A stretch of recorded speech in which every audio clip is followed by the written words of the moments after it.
வணக்கம் நண்பர்களே. மார்கழி மாதத்தில் வர திருவாதிரை நட்சத்திரம் அப்போது நடராஜருக்கு திருவாதிரை களி செஞ்சு படைக்கிறது நம்ம வழக்கம். அது எப்படி வீட்டிலேயே செய்யலான்னு பார்க்கலாம். களி செய்ய 1 கப் பச்சரிசியை நல்லா பொன்னிறமாக வறுத்துக்கோங்க. 1 கப் பச்சரிசிக்கு 1/2 கப் சிறுபருப்பு சேர்த்து நல்லா பொன்னிறமாக வறுத்துக்கோங்க. வறுத்தது ஒரு பிளேட்டில் ட்ரான்ஸ்ஃபர் பண்ணிக்கோங்க. அதை நல்லா ஆற வச்சுக்கோங்க.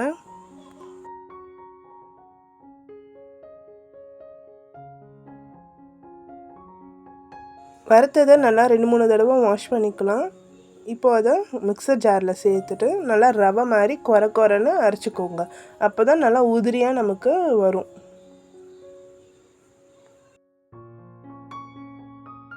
ஒரு கப் அரிசிக்கு 2 கப் வெல்லம் சேர்த்துக்கணும். உங்களுக்கு வேணும்னா கூட சேர்த்துக்கோங்க, இல்லை குறைச்சும் சேர்த்துக்கோங்க. அதே மாதிரி 3 கப் தண்ணி ஊற்றிக்கோங்க. வெல்லம் தண்ணியில் கரையிற அளவுக்கு நீங்கள் கொதிக்க விட்டால் போதும். கம்பி பதம்லாம் இதுக்கு தேவை கிடையாது. வெல்லம் நல்லா கரைஞ்சதுக்கப்புறம் வாசனைக்கு 2 ஏலக்காய், டேஸ்ட்டுக்கு கொஞ்சோண்டு உப்பு சேர்த்துக்கோங்க. பிரசாதம் வாசனை வர்றதுக்கு கொஞ்சம் பச்சை கருப்பூரம் சேர்த்துக்கலாம். இது ஆப்ஷனல்னால் உங்களுக்கு வேணும்னா விட்டுடலாம்.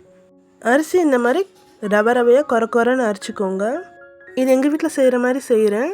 இல்லைன்னா நீங்கள் ஃபஸ்ட்டு அரிசியை 2-3 தடவை வாஷ் பண்ணிட்டு அப்புறம் ட்ரை ரோஸ்ட் பண்ணிவிட்டு ரவையாக அரைச்சி பண்ணாலும் அது நல்லா தான் இருக்கும். அடுப்பை சிம்மில் வச்சுட்டு நீங்கள் கிளறும் போது உங்களுக்கு கட்டி வராது. அதே மாதிரி சீக்கிரமாக வெந்துடும்.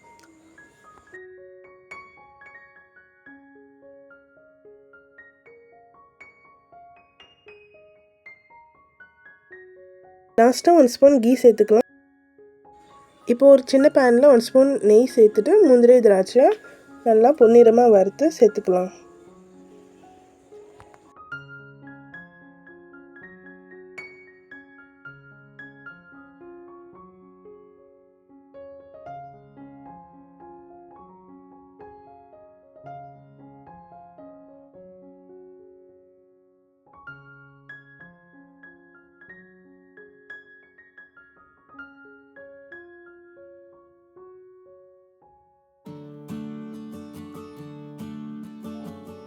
இந்த திருவாதிரை களி உங்கள் வீட்டில் செஞ்சு பார்த்துட்டு எப்படி இருக்குன்னு கமெண்ட் பண்ணுங்கள்.